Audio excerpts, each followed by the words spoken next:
mga pananim pa. Nadiligan yung mga pananim natin.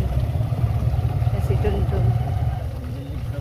Halaman at saka yung mga gulay. And thank you sa Panginoon kasi may ulan na. Sana tuloy-tuloy na to para maano yung ano natin, balon malagyan ng tubig. Nandito na kami sa Tambakan. Tapos nagdagat, no? Hindi masyadong maano kita.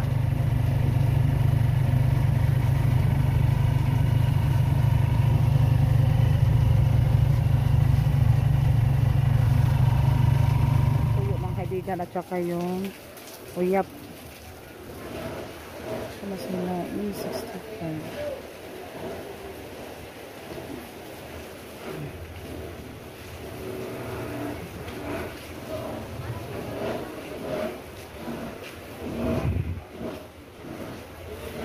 Ganito yung bibilihin ko. Mga kaibigan, bubuli. Ano lang siya, malaki.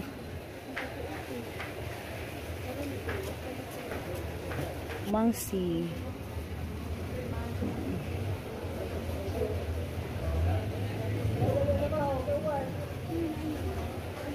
May maliliit din dito na budloy. Nakapili na po ako ng tuyo at saka yung uyap. Yan, uwi na po kami. Malakas ng ulan dito mga kaibigan. Yung sa tuburan, ano lang siya, mahina lang. Mahina ilang pa. Tapos dagat.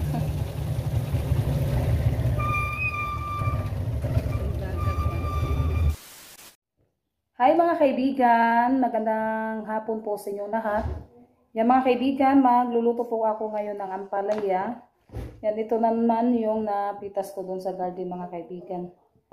Yan, lagyan ko po to siya ng uyap. Ano ba yan tayo yung uyap sa Tagalog? Hipon na maliit. Hipon na maliit. Ano, hindi eh. Ito po yung lulutuin ko mga kaibigan. May tawag yan. Nakalimutan ko ano yan. Anong tawag doon sa uyap ba? Yung hipon na maliliit mga kaibigan ba? Tapos may kulay pe. Nilagyan ng kulay pe. Nilagyan ng coloring. Coloring, oo. Nilagyan. Uy, hipon yung malaki. Yung maliit, hipin. Isa? Ang malaki, hipon. Oo. Ang maliit, hipin. Hipin. Hindi mo yun. May ano na to. Mga kaibigan, maraming salamat po sa mga payo nyo po sa amin. At sa lahat-lahat din na tumutulong at sumusuporta sa amin. Thank you po sa inyo lahat mga kaibigan. Ganito siya mga kaibigan ba ito? Alamang ba to? Hindi. Alamang pala. Alamang ba yun? Si Junjun. And ano pa kaibigan dito pwede kasi may uod.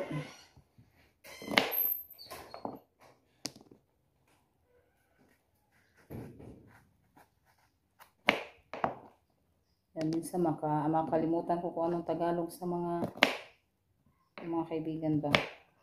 Nilagyan ko siya ng itlog din. Yung ampalaya para masarap, para mas lalong sasarap yung ating ulam na ampalaya.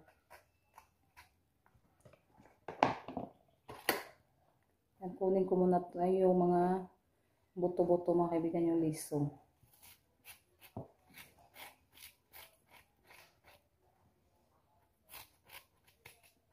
Mga kaibigan, magluluto na po ako. Yan, pinailin ko na po yung tuwan. At kung saan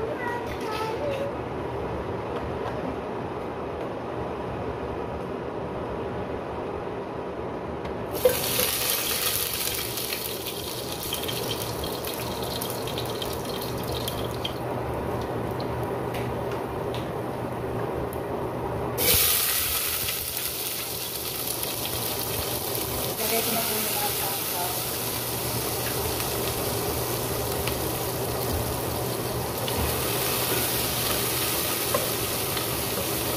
nagulo ang palaya.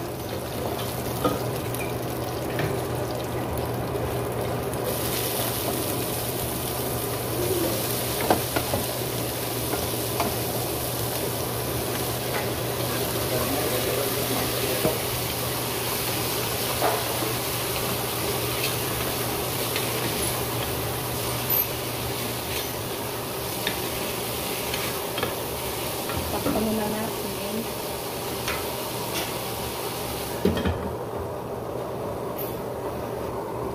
Yan, tiklahan na po natin kasi madali lang po ito maluto. Lagyan natin ng kunting magic. Yung paminta.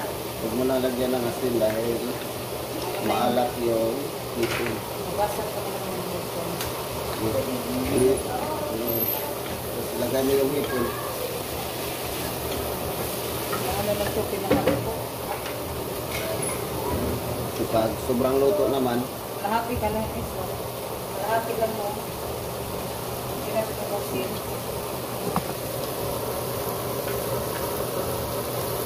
Kaya kalahati ko. Nabusin kaya ito.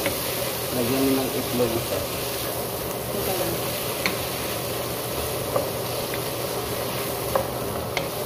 Ihalo mo.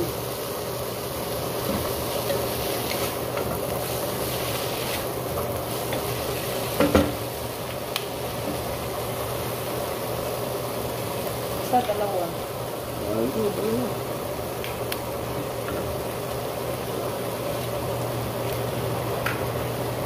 Ang dalawa ko nilagay ko. Tatakpan ko muna bago ko siya laluin. Para maluto yung itlog. Yan, ihalo na po natin. Para ano yung itlog. Ito yung ating ulam sa matunan. Ang palaya.